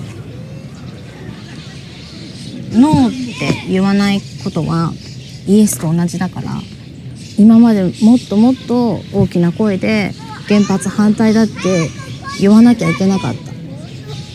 そういうことにいちいちストレスを感じなきゃいけないのはやっぱり全部原発のせいで。ちょっと待ってて。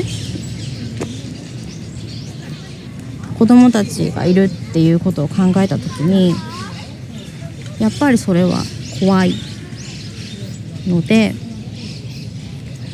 今はオーガニックや遺伝子組み換えもう嫌だけれど、それ以上にやっぱり放射能汚染したものを食べさせたくないから、スーパーで西の野菜を買うようにしてます。お母さん、ダリダリ触れた。触れた？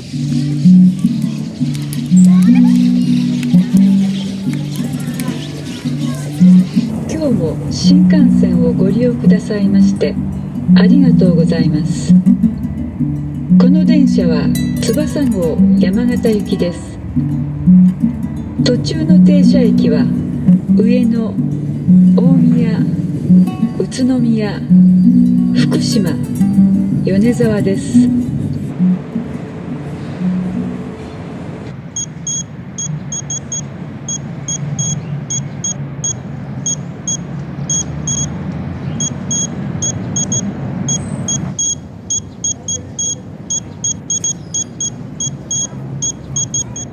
On est au niveau des enfants et on a un niveau qui oscille entre 93,1 microsieverts heure. C'est une dose très importante pour les enfants parce que là, ils prennent au-delà de 10 millisieverts par an. Donc là, on est vraiment dans une zone où il faudrait évacuer les enfants. Puisque plus on est jeune, plus on a des cellules en voie de division et plus l'irradiation peut occasionner des mutations, donc des risques de cancer.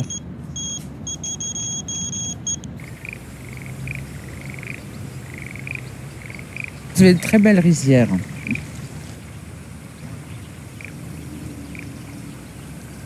Nihon, これが主食だからね、やっぱり頑張っていいもの作っていっぱい大変だな、この原発では。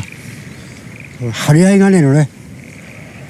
一生懸命やってもなかなか虚しっつうかこう仕事に身が入んねえっていうのが例に違って、そういう点では残念だよね。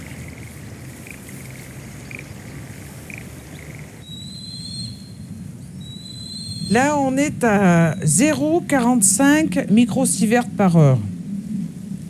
0,46, vous voyez ça.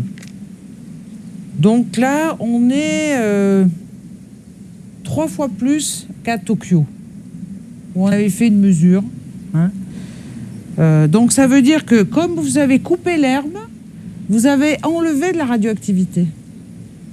Parce que la radioactivité, les particules qui s'étaient déposées au niveau des feuilles, vous voyez, qui sont au niveau des plantes, sont à l'heure actuelle dans ces bagues. Celui-là, faut pas rester trop longtemps là, parce que là, ça irradie. Ceux-là, ils sont moins irradiants. Donc il y a moins de radioactivité dans ce foin qui est plus récent. なるほどな。そして今度春になって何なんだったらこの草ね、これを自粛してクリーンだってわけ牛に。でこれを一番草っていうのが一番我々にとっては大切なね、牛にとっては大切な餌なもんで、この原発のこの悲惨さっていうのかな、こういうことがこういう山の中まで影響してるわけだから大変なことだなというふうに思っています。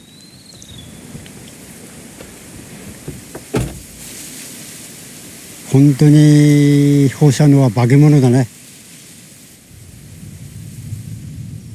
人間が作ったもの、放射能、ウランっていうこのとてつもない怪物を人間は安易に捉えて扱っていたと。そういう魔物を怒らせたって今度は怒らせたらそれを人間が止めることができないんだ。まあやめようと、牛を処分しようと、そういうことになりました。まあそれはまあもちろん、やっぱり今まで家族と同様に暮らして我々の生活を支えてきたくれた牛ですから、でもやっぱりそこははっきりしないといけないということで、まあ覚悟は決めました。Vous êtes en zone d'évacuation. Comment vous voyez votre futur? Qu'est-ce que vous allez faire? そういうところにはもう帰っては来れないなと。もし仮に帰ってもいいよと、それでも帰ってもいいよとなっても、子供、若い人たちはこれは戻らない、いうことを、まあ東電も含めて国に対してもまあ怒りはものすごくあります。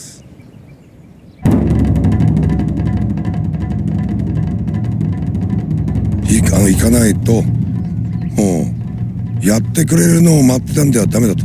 我々が自ら動かないとダメだと、そういうことはもう実感しています。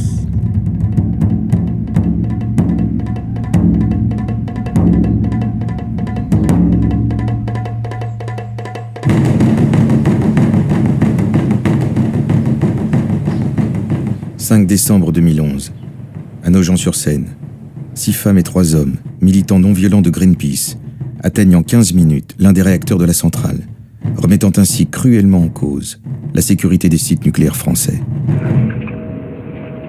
Voilà, donc là on est juste en face des réacteurs. Apparemment on est là depuis pas mal de minutes, personne ne vient. Il vient d'arriver là, sur le dôme du réacteur nucléaire de la centrale de Nogent. Et on trouve que c'est un peu facile. En cas d'explosion nucléaire à Nogent-sur-Seine, des décennies de radioactivité. Paris et la région Île-de-France, évacués, soit plus de 10 millions d'habitants. Toute l'agriculture régionale radioactive. Les millésimes des vignobles champenois radioactifs pour des siècles.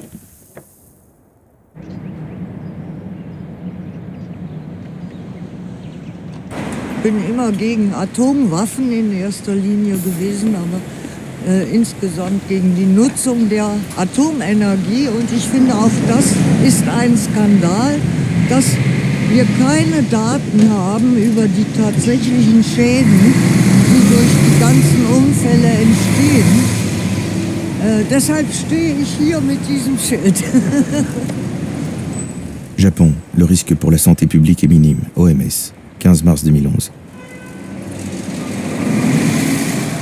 1522e jour de vigie du mouvement pour l'indépendance de l'OMS.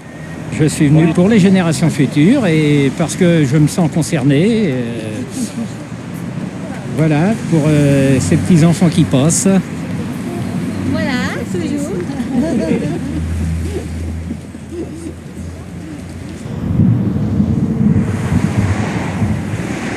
Est-ce qu'on peut d'abord avoir une vision de toutes les archives, comment vous les avez organisées, parce qu'on va rendre ça public. Il est hors de question de faire comme Monsanto qui a voulu cacher les données brutes.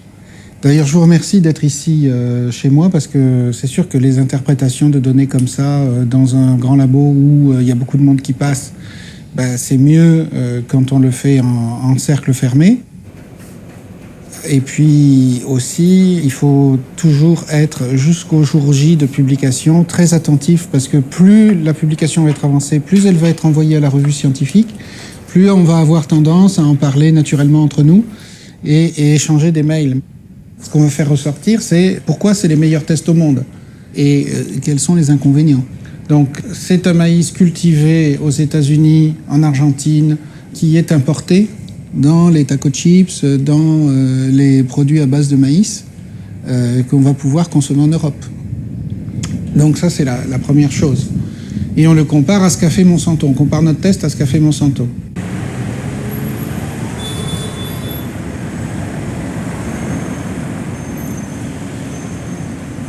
Bon, alors ces résultats sont confidentiels et uniques au monde. Chaque fois qu'on monte d'un étage, d'un escalier, un rameur. Et vous voyez à gauche les mâles, à droite les femelles. Ce qu'il faut voir, c'est que les études s'arrêtent à ce niveau-là. Les études de Monsanto. Les études de Monsanto. Dans la zone toute blanche, quand personne n'est mort chez les rats. Oui, parce que 3 mois, c'est juste avant le deuxième cran. Avant le deuxième cran. C'est-à-dire qu'on voit que le premier rat meurt après, et qu'après ça augmente. Donc, il y a 3 traitements, je vous rappelle. OGM tout seul, OGM avec Roundup, et Roundup tout seul, à 3 doses. Donc on a par exemple ici le trait en pointillé qui représente les rats contrôle, donc qui ont mangé une nourriture normale. Les traits pleins sont les rats traités avec la grosseur du trait qui augmente en fonction de la dose. Le plus fin, ça va être l'OGM à 11%, l'intermédiaire, l'OGM à 22% et l'OGM à 33% pour le trait le plus gras. Ben, les contrôles, c'est les rats qui ont une nourriture standard. C'est vous et moi qui ne mangeons pas spécifiquement que des OGM tout le temps. À 21 mois d'expérience, on voit apparaître 3 à 4 fois plus de tumeurs chez les rats traités. En fin d'expérience, 80% des femelles traitées sont atteintes de tumeurs mammaires. Sachant qu'un rat vit en moyenne 24 mois, les décès surviennent chez les mâles traités à partir du 4e mois d'expérience et à partir du 17e chez les mâles contrôle.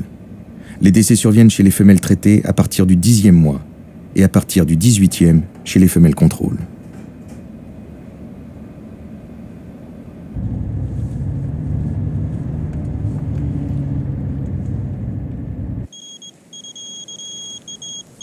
Alors ce qui est incroyable, c'est que tout est calme, on ne voit plus personne, c'est très contaminé.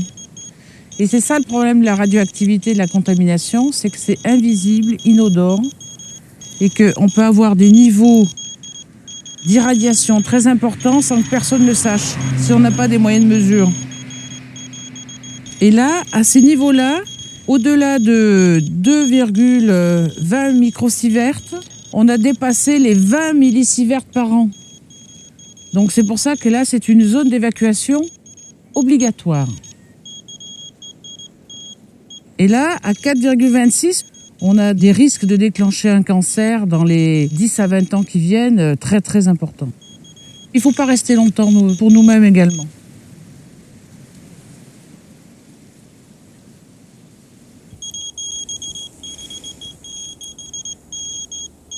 Là, je me suis équipée parce que la contamination est très forte et ça me permet d'éviter de la contamination externe, c'est-à-dire toutes les particules qui proviennent de l'air amenées par le vent.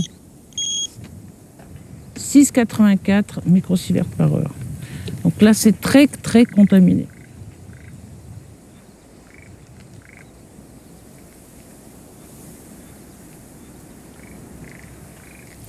C'est beaucoup.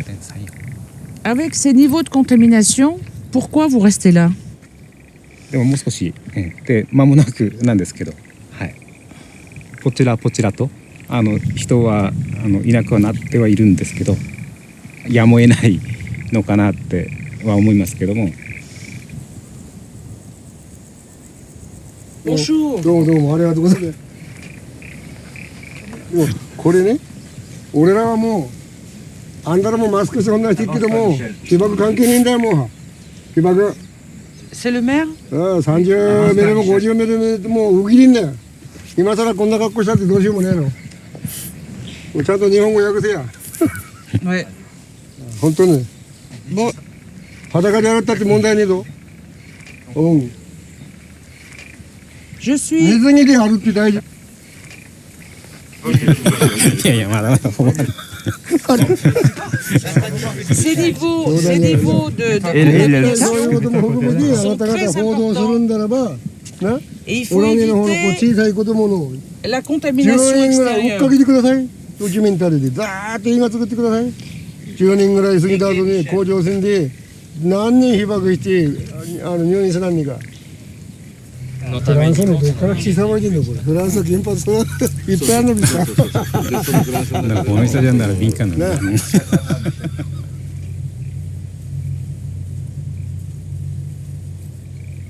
これで毎日いるんだ俺は。伊達村の被爆さ。関係ねえんだよな、あんたら何が言おうが。もう伊達村のちゃんと報道規制されてんだよ、伊達村が今。勝手に報道するのは。報道を飯舘村の農業さん村長様はボスね、飯舘村のボスは報道規制しんねん。取材お断り。だから俺らに今あれして言われてんねん。マイフレンド鈴木さん、同じく被爆。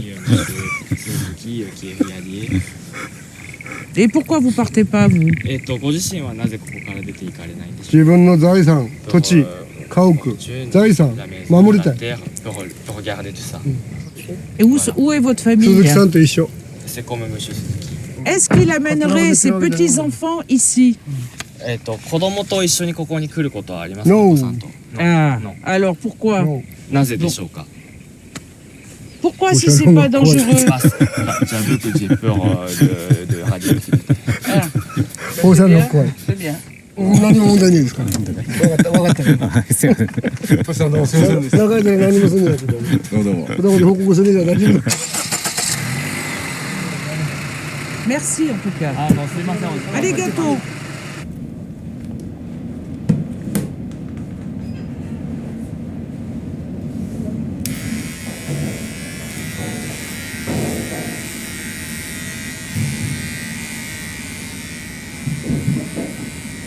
Quand on voit les cerveaux de vaches folles, c'est comme ça. C'est des trous, il y a des lacunes dans les cellules.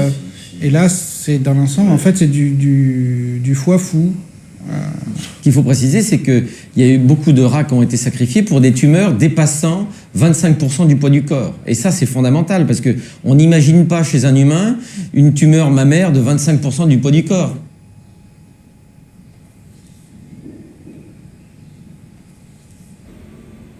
Mais là, on a pour les rats traités au Roundup énormément de tumeurs. Hein, et pour la dose du robinet. Ah. Oui, c'est la dose la plus faible. C'est-à-dire, c'est ce que boivent les enfants en Bretagne parfois, quoi. Je croyais que les OGM au Roundup donneraient des résultats comme le Roundup, mais je ne croyais pas que les OGM sans Roundup donnaient le même résultat que les OGM avec Roundup. Ça veut dire que l'effet OGM existe indépendamment des pesticides, et ça, c'est ma grande surprise. Il faut absolument regarder les effets dès aujourd'hui. À notre avis, il faut d'abord interdire complètement ces OGM et regarder dès à présent le lien entre la consommation de ce maïs et le cancer du sein. Parce que, en fait, une équipe de Sherbrooke a bien montré que les résidus de ces OGM se trouvaient dans le sang des mères et des bébés. Et dans le placenta. Et une équipe américaine d'Anna Soto a montré que l'induction du cancer du sein se passait dès la vie fétale. Donc il est possible que dans les effets sur la reproduction, on ait encore plus de problèmes. Ce qu'il faut qu'on dise, c'est qu'il serait scandaleux que des agences réglementaires ou des laboratoires indépendants ne reprennent pas d'autres expériences similaires et ne recommencent pas. Ça serait franchement malhonnête. Parce qu'il y a un risque pour la population qu'on ne peut pas exclure, mais on est les premiers à avoir démontré ça, mais il faut que ça soit confirmé par d'autres. Si on se demande encore ce qui marie diaboliquement ces deux technologies, les OGM et le nucléaire, on découvre 3 liens qui les unissent fondamentalement. Le premier, c'est l'irréversibilité. C'est la première fois dans l'histoire de la vie qu'on a une pollution, les OGM, qui peut se multiplier avec le temps, qui est une pollution vivante. De même, les résidus nucléaires, eh bien, ils vont être là pour des milliers d'années, plus longtemps que les pyramides. Et puis, le deuxième lien, c'est cette contamination omniprésente. On trouve des résidus d'OGM dans les aliments sur la planète, du Japon aux États-Unis, en passant par l'Europe, la Chine, l'Inde ou l'Australie. Et le troisième lien, très fort, c'est cette bioaccumulation de produits chimiques à l'intérieur des aliments qui nécessite, comme les pesticides dans les OGM, que l'on fasse ces études à long terme.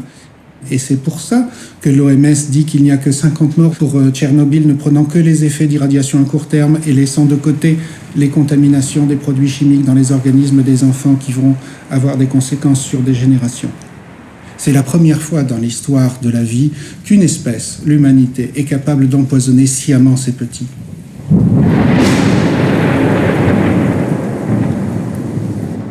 Sciemment, les mamans de la petite île d'Iwashima protègent leurs enfants depuis 30 ans contre un projet de centrale nucléaire.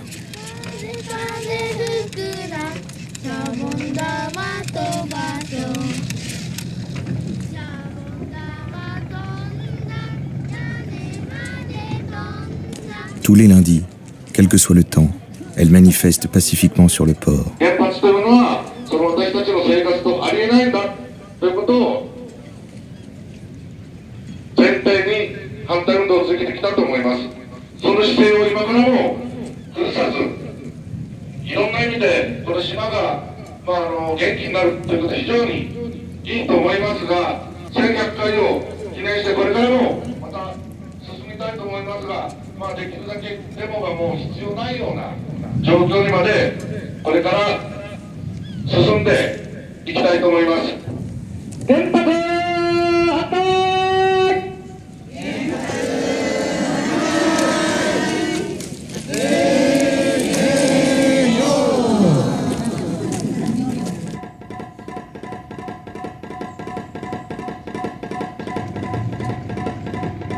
Ce projet nucléaire d'un autre siècle, situé à 4 km de leur île, se résume aujourd'hui à la construction d'un ponton.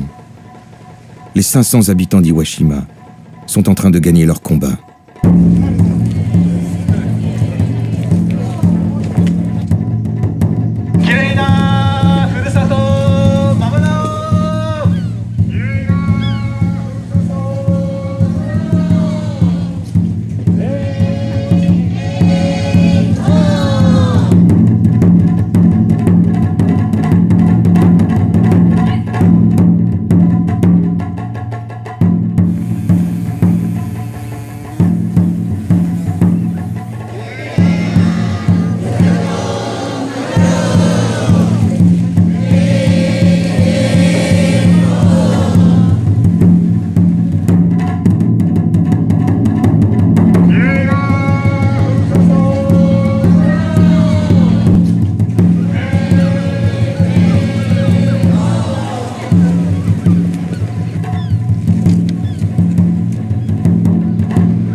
何かの人によく言ってたもんねって、友達に世話になりました。そっから、あと息子もいろいろ何でも教えっから相談するようにってみんなの世話になってます。もう死んだと思わねえっても周りの人はなんで死んだんだべってみんな言ってくれてます。生きてたらどうにかなったのにって、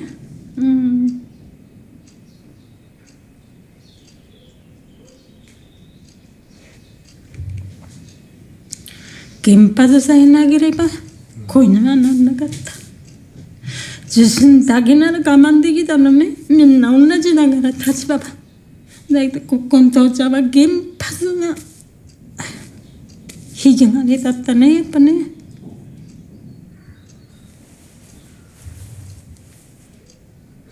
早く止めてもらわないと困っちゃう、本当に。原発はもうストップだね。